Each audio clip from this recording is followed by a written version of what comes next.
At least I can say that I've tried. Hello from the other side. Hello from the Donc salam alaikum à tous les internautes, à tous ceux qui passent beaucoup de temps sur Seneweb, sur le net, qui s'informent à travers Seneweb, car Seneweb c'est vraiment la vitrine du Sénégal à travers le net. Donc di nuyu Mr Dirty Paper derrière la caméra, di nuyu Mr Daddy Ellie sama grand so waaw loge des poètes le 17 mars la donc on est là.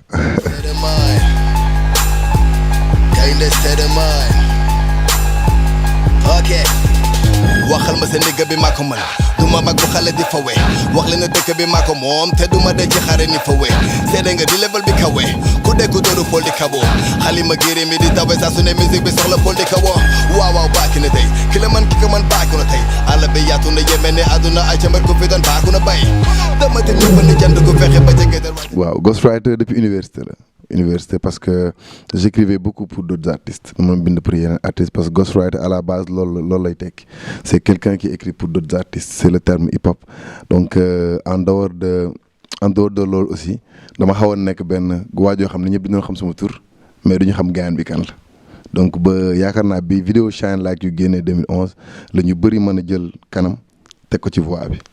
donc loolu moo nekkoon un peu ghost bi donc ghost bi concept ghost fantôme boobu noonu topp ma it en plus c'est quelque chose que j'aimais bien parce que man j'aime bien may koo xam daal j'aime bien nekk ci ginnaaw daal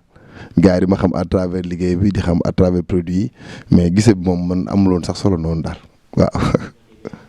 Je crois que je suis le meilleur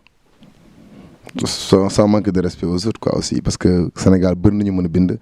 bëri na ñoo xam ne da ngay di déglu sa yaram di daw am na artistes yoo xam ne dañu may faj donc en fait bari dama bokk un peu ci genre lignée boobu noonu y a beaucoup d'artistes yoo xam ne man lyriciste yi laa gënoon barde au Sénégal donc tey jii fi may taxawee nii moom mën naa affirmer sans arrière-pensée que maa fi daax bind I am the ghostwriter so tamit yàllaa ko def daal. waaw am na ñu ma jot a bindal y a des artistes hip-hop y a des artistes mbalax yoo xam ne jot naa bindal mais comme man moom damay suivre le concept ghostwriter à la ligne du mu bind ba pare dem taxaw naan maa bind donc damay bind jox la am na ñoo xam ne bind naa ñu fay ma am na ñoo xam ne damay am yëg-yëg parfois ma déglu nit musique am xam ne war naa ci mën a apporter dara ma def dara apporter ko ci mais juste ba léegi damay yem ci concept ghostwriter bi dama toog naan non maa bindal diw donc voilà quoi damay dawal clause de confidentialité boobu noonu voilà. mais en fait warul sax nekk complexe parce que y a des artistes yoo xam ne c'est d'excellents interprètes ñoo dàq interpréter mais mënuñu bind am ñoo xam dañoo mën a bind mais mënuñu interpréter en fait ku nekk ak li la yàlla jox te tey jii comme suñu identifié wu ñun ñi suñu rakk yeeg suñu frère suñu sœur ñuy identifié wu les artistes étrangers les stars comme on dit les Beyoncé ak yooyu ñooñu ñëpp dañu amay ghostwriter bëri na fi ay rappeurs tey yoo xam ne nit ñi yàgg na leen xam te dañu amay ghostwriter di leen di bindal di leen jox ñuy sound donc pour man amul benn complexe tey jii Daddy Ellie mën na job benn affaire xam nga ku nekk ak li mu moom mën na job benn texte bu nice moom gis si boppam ne Peupoe laa ci gis quoi Peupoe moo ci war a posé moom su ko interprété dina nice mu jox ma ko et sans complexe dama koy interpréter parce que déjà dafa geste bi day rafet mu jóge ci artiste ñëw ci artiste donc pour man en fait foog ñu transcender un peu dimension boobu foog qu'on aille un peu foog ñu dem un peu ci aspect plus industrie parce que noonu lay doxee ci àdduna bi yëpp ghostwriting moom peut-être su côté hip hop la gars yi di xaw a ŋàññi tuuti parce que gars yi suñuy bif ak yow dinaa la non yow mënoo bind day bindal genre affaire yooyu grave mais dans la musique en général ku ci yàlla may talent bu ndaw nga war a mën a bind seddale ko gars yi ñëpp kii musique bi nice quoi. non bu baax actuellement xam nga au début avant à Rufisque on avait un problème d'infrastructure mais léegi actuellement man j'ai mon propre label j'ai mon studio il y a d'autres home studios yu bëri ñu ngi fa Infinity mu ngi fa Goddamn en fait bëri na ay studios yu fa nekk bu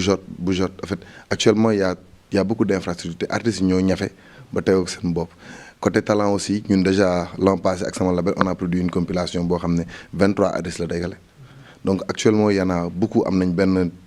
flow bi passé amoon nañ benn finaliste ticket y a les Magdadi y a les Dukapi y a les Pispa Kesh y a Fireflow y a les Medmeti Yuzi en fait actuellement y a tellement d'artistes qui ont émergé à Rufisque que moment bi moom Sénégal am nañu pare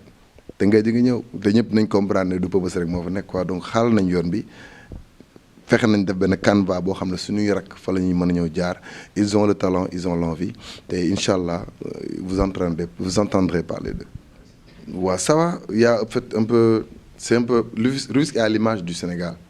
est à l'image du Sénégal donc comme dans mon domaine dans la culture il y a jusqu'à présent il y a un même problème qui est récurrent il y a pas de politique culturelle dans notre ville. Côté sport aussi ça laisse à désirer parce que depuis 5 ans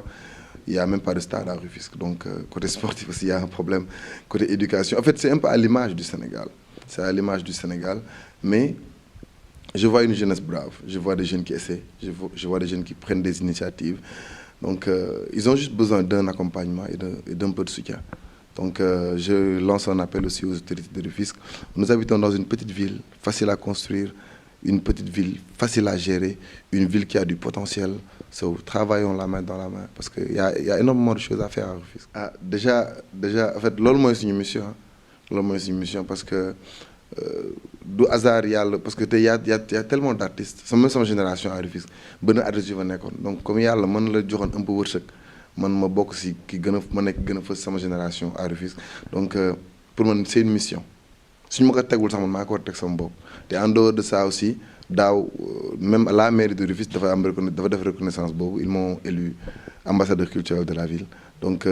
pour man c'est ma mission à moi tey jii lépp lu ma am dama war a indi partager lépp lu ma xam dama ko war a partager ak ñoom lépp lu ma mën a yeggale mu yegg foo xam ne ñoom seen baat mënu fa yegg tamit c'est à moi de le faire te du ma xaar ñu naa man non da nga war a def wala da nga def lee yàgg naa ko kaas ba sama début carrière ba fi ma toll daaw la mérite nga di soo ko def benn geste ci logis poète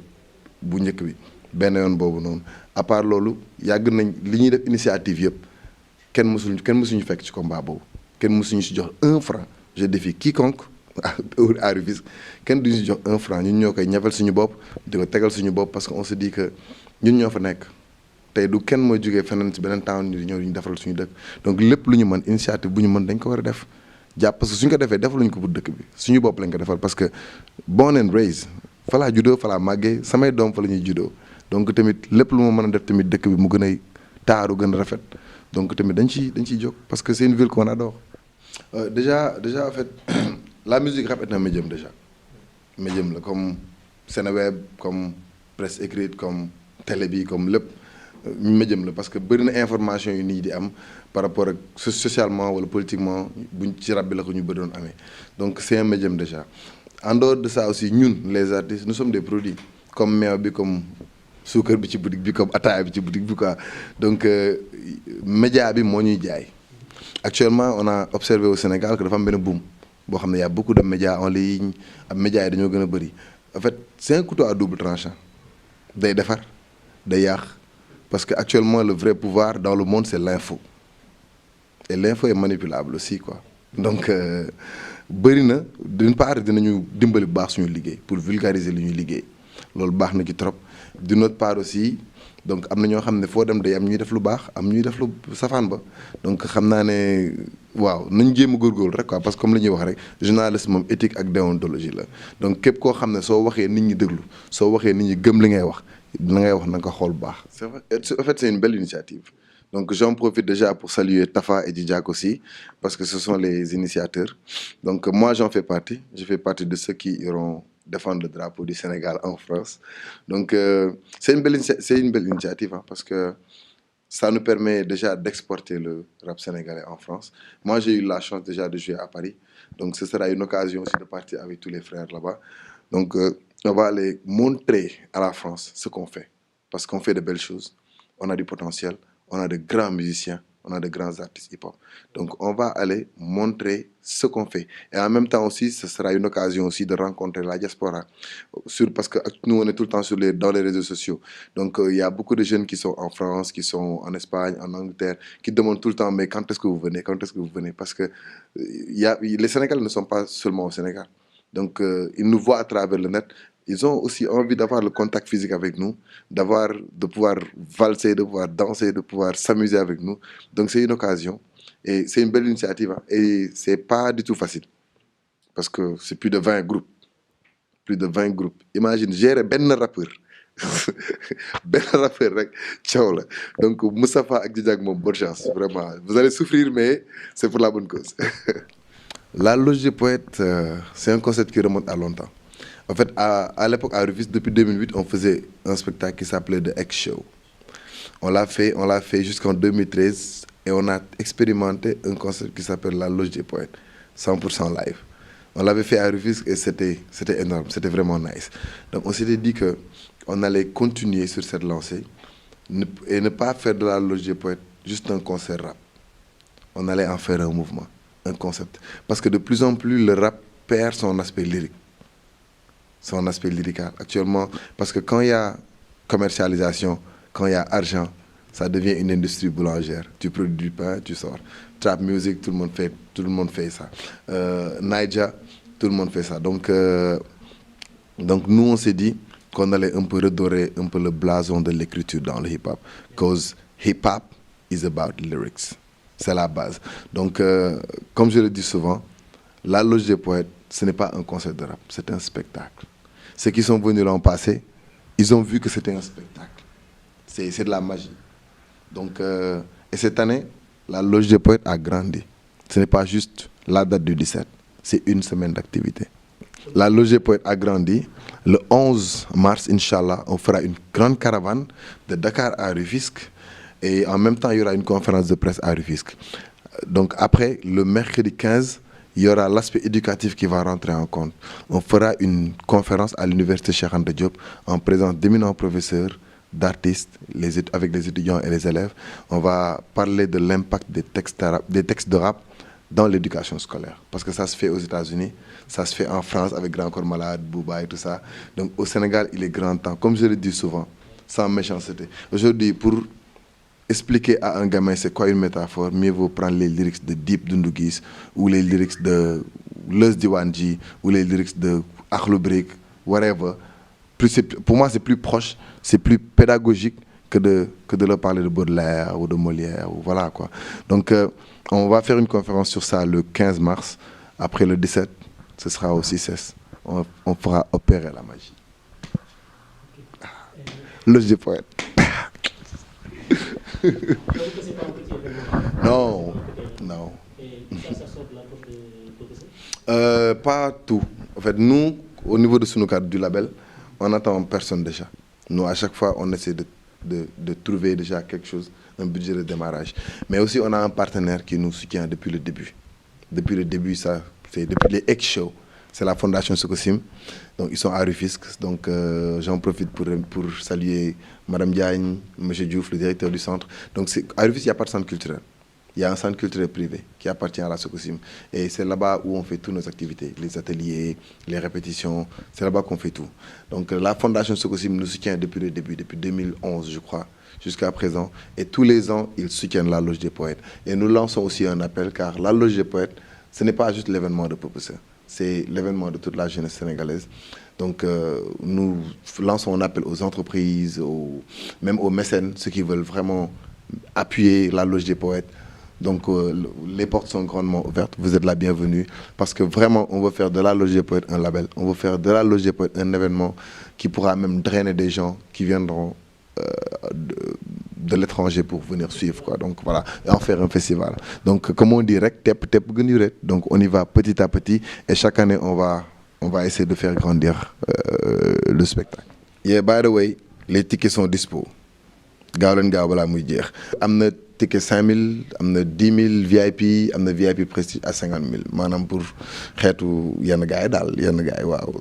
góorgóorlu yi man moo xam naa 5000 la ñuy jënd so mën ngeen ko amee au 77 172 04 50 77 172 04 50 wala ngeen def le 77 265 60 04 77 265 60 04 wala ngeen dem tamit www.ticketbi.com.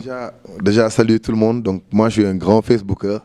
tous les gens le savent. So rendez-vous sur la page Purpose the Writer officiel foofu mu ngi bomb foofu mu ngi toj chaque jour da ngeen amee vidéo yu bees amee mise à jour di remercier aussi Diatar Studio pour photo yu nice yi ñuy defal di remercier Seneweb parce qu'ils soutiennent la Loge Poète depuis la première édition ba léegi nii donc Daddy Ellie Dirty Paper di remercier tamit ñi ma àndal quoi ñoom Darasi sama FM Khady Fall